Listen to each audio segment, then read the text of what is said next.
আইছি তোমার বাপ ফোনে তুই তোর বাপে এবার ডাকো। বাপ ওই দোকান রয়েছে আরাপ করো।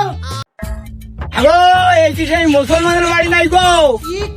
আমার তো সেই মুসলমানের কথা বীর কথা কই আইছি তো আমি এই জন্য আসছি এই বাড়ি। ওই হয় গো আমি সেই শালি।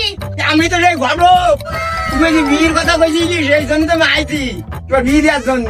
আমি তো মুসলমান নিয়েছি কত আমার ঘাইটা শুকাইনি এখন। এই যে তুমি না এই যে আমার বীর কথা কইছিলি এই জন্য তো আমি তোমার এখানে আইছি। তোমার বাপ ফোনে তুই তোর বাপে এবার ডাকো। বাপ ওই দোকান রয়েছে আরাপ করো। আমি যে মলা বললাম কি করবো। আরে দামাল ভাই, ঘটক সাহেব কি মনে কর?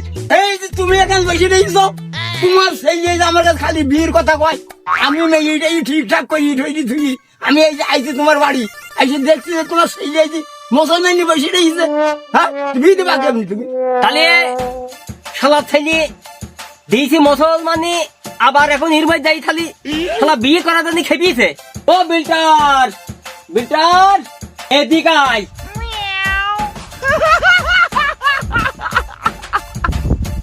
কি হইল আপা? আরে কি হইলো মানে শালা সে তোর এখনো ঘাই শুকায়নি, তোর কাই কি খাবি ক্ষীর? আজ তোর বাড়ি ঘটক কে? আপা ঘামা আমি দেখুনি কি খাওয়ার দিন বিদা দিয়ে দাও। এ বিল্টার কাছে আয়। ওই শালার ঘটক, তোমার ছাতির যে গুণ, তো তুমি আমার ছেলে এখনো ঘা শুকায়নি, তুমি বিয়ে দিয়ে দিয়েছো শালা। তোমার এই বউ কিন্তু তোমার ভাত দিতে হবে না।